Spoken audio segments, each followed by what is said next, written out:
Hi guys, it's Krishanti with Krishanti.com.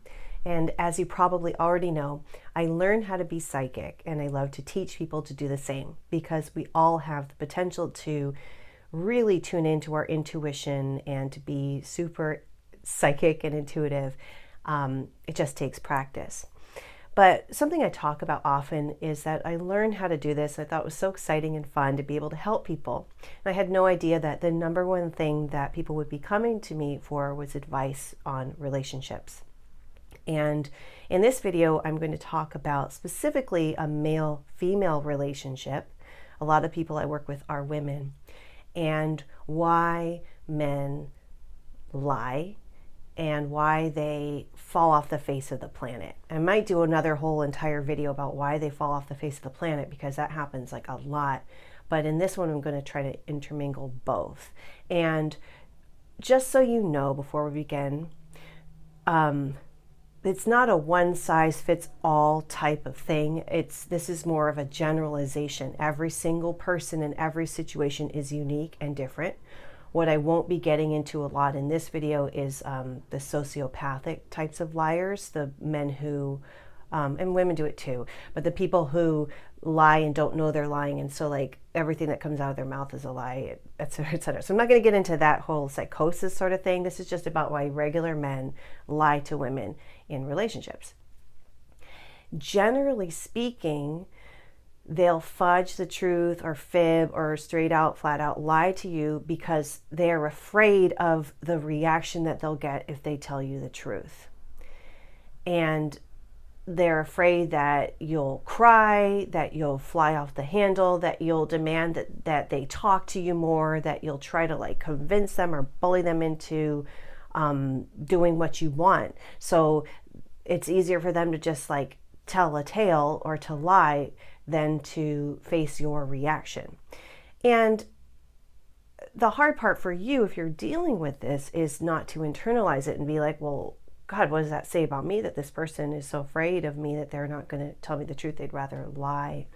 And the thing is, it is definitely more about the way that they were raised by their parents. I've seen this time and time again. It's very important to look at the environment in which somebody was raised because some environments promote honesty. It's like, okay, just tell me the truth and I won't go batshit crazy on you. I will handle it and everything will be better that way. In some environments, though, it's very much so like you need to go with my program and you're going to be in a world of hurt if you express your own emotions and feelings and what you're up to. So children then learn from parents who set examples like this that it's safer for them to manipulate the truth and to lie and to hide things rather than to be found out. And that's a learned behavior. And then in the future, they carry that with them. And it's like, well, it's just easier with women and with any kind of situation where it involves power. I know that spiritually speaking, we shouldn't look at power struggles or talk about the whole power thing, but in a lot of relationships, there is a subtle sort of power play going on. So in that case, they're like, well, I'll just like lie rather than have this confrontation and stuff. And yeah, that's no fun. And that's pretty awful, but that's the way some people just do it. And another thing to think about if you're dealing with someone that has lied to you or consistently lies, or you're finding out that there are a lot of like mistruths and things going on. If it's not their parents that set that example, it could also be like other relationships they were in where they just learned that it was easier and safer to not be honest and to tell the truth. And it might help you if I just talk about a couple of examples of what I've seen with clients and the ways in which people lie. One was someone who was a really nice guy, is a nice guy. My client who's asking me about him is a beautiful person, a beautiful soul, inside and out, a lovely woman, really kind, really sweet, gorgeous. And everything was kind of going well, and he kind of on his end had a little freak out. and was like, is this right for me? And started to kind of entertain and the notion of dating other women, and started with kind of like texting with other women. And of course didn't tell her, and then her intuition and everything kicked in, and like she found out. And so he just like lied, you know, and then stopped communicating. Like, I'm just not going to talk about it. And so she's left trying to pick up the pieces, and you're like, wait, how did this happen? Like, why did you do this? Why did you lie? And why are you now not going to talk about it? And now this is over. And so in her case, and what we were working with too is like that, we always knew that he was like emotionally unstable and unable to really talk about his feelings. And he's one of these guys where the last words in the world he would ever want to hear are, we're gonna have to have a talk. Like, he does not want to deal with that. He's very like a dude, like zone out, like into sports and not into, emotions and sentiment and expression of feeling. So she's working through and dealing with all that, but that's one example. The other example that comes up straight away in my mind is such an extreme. It's about somebody, and I said I wasn't going to talk about that, but this is about someone who was a sociopathic liar who was dating a client while planning a wedding, got engaged to somebody else. So that's the other end of the spectrum, and that's somebody that it makes no sense at all. The level of like lie and lies that someone can tell like that. I had mentioned talking about falling off the face of the earth. I have a client who is another like wonderful person, very sweet, very intelligent, beautiful, and was having a really, really intense, like kind of text-based relationship with someone on the other side of the country. And they had a history, and then there had been quite a few years of a break, and then they had kind of picked back up again.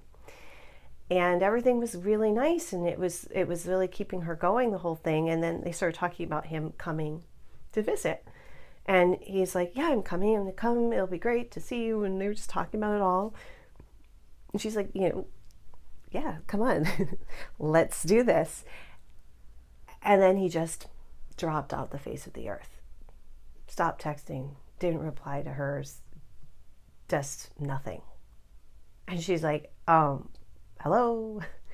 And bottom line with that was he had a lot of fear about seeing her in person and like kind of consummating that long distance relationship. He also didn't see how it could work out. It was almost like built up to a point of it being like a fantasy in his mind. And so when that fantasy was about to become a reality, like he couldn't deal with it. And then rather than talk it out, because it would take a lot of talking, he just shut down. And that I can tell you, in this particular person's case, he was not raised to be communicative and to talk and to be open. And so he just went into hermit crab mode and like went away. So those are some of the basic reasons why they lie. They're afraid of your reaction, and you could talk until you're blue in the face about how you're not going to do that. But then if they're not the type that want to talk, then you're not going to have much luck there. So, it is a little bit of a cowardly way out. In fact, just a few days ago, I met with somebody whose boyfriend of like 8 months broke up with her over email. And she's like, okay, wow. So that's it. It was really, really difficult and stressful to have to deal with something like that. One thing I'll say, if you're coping with this kind of situation, is first things first. I've noticed a lot of women tend to like go to this place because it's so painful, and it's to think that like all men are assholes, men are dogs, men are just shitty, and this whole thing sucks, and hating on men. But we can't, it's not nice, it's not the way to go. We don't really hate them, we actually really love them.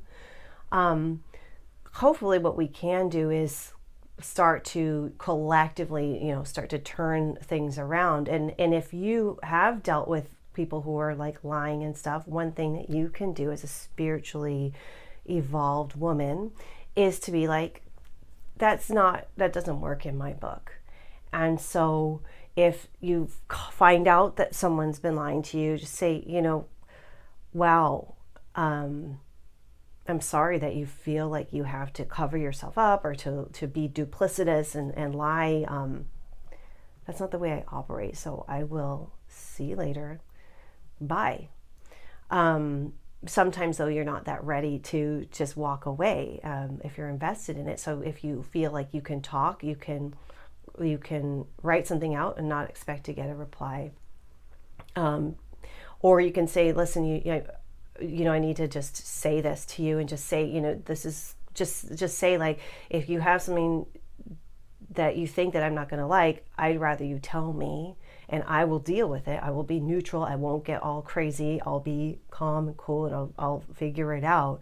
Rather you do that than sneak around, or then try not to make it personal and be like, oh, make a fool of me and whatnot, because then that's getting all emotional, and you want to be super neutral and show that you are just like balanced about all this.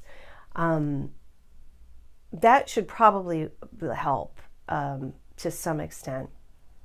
If you're dealing with someone that's fallen off the face of the earth and it's really hurting, I would advise you to get some therapy, or to have a session with me. I help people when that happens to figure out what happened and what he's going through and why. But trust that you're not alone, and that a lot of people, a lot of men do that. They disappear. They don't communicate, and then you're left feeling like, wow, why did that happen?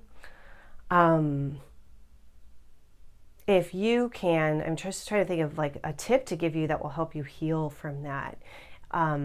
As you know, I totally believe in meditation and how powerful it is and helpful it is. So I would say, if that has happened to you, if you can just get really centered. And what I've been working with is this new technique I really love, where it's like kind of like a clearing technique. So you sort of just like obliterate like everything with beautiful, clearing, healing white light. So not obliterate in a bad sense, but let's say you're feeling really upset and you sit down and you get super present and grounded, and you breathe and meditate, and then you sort of like from the inside out, you just have this like blindingly beautiful, brilliant hot white light like all around you and blasting out from you. And it's so healing and so powerful. It's like the light of your spirit as it emerges and is a part of God. Then you can say, imagine anything that causes you pain, or anyone that has really hurt you, or made you feel, or led you to feel abandoned or lesser than in any way. Like, let that just get melted away or dissolved or burned away.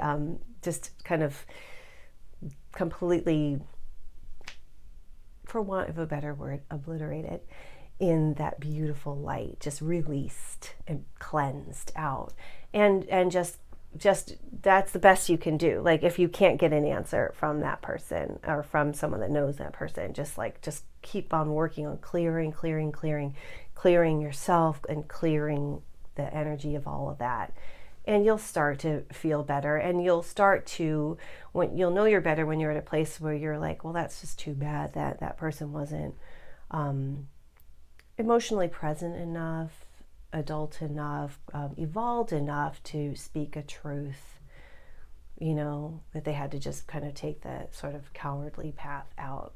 But you want to do this from a place of light and forgiveness and understanding. And that's when you know you've made it through that, when you really do feel like at peace with that. If you're dealing with something like this with someone that's lied to you or fallen off the face of the earth, I am so sorry, because I know how painful it is. And it's happened to me in the past too. I've had to deal with it. And luckily, with a couple of the people that have done that with me, I've been able to forgive, and we still have like really nice relationships. And this is so bad, but I've had some personal satisfaction, and not satisfaction, but like knowing that like this one person in particular did the same thing with the person he ended up marrying. And I'm like, wow, okay, so it wasn't just me. Like, he did this with someone else too, and I still love him so dearly, and understand what the issue is, and hope that, and he's working on himself and trying to get better. So when you get to that place of like it's okay, and I love you, and I know I support you on your path and on your evolution, then everything just gets better and better. So I wish you the best of luck and send you a lot of love and support. And for more info on spiritual growth and intuitive development, my website's Krishanti.com. If you like this video, hit like and subscribe. And I do new videos every week. So if you have a specific question about why someone's done something, or that I can tune into on a general level and address in a video that will help other people figure out why people behave in certain ways and how to get through it, let me know, and I'd love to help.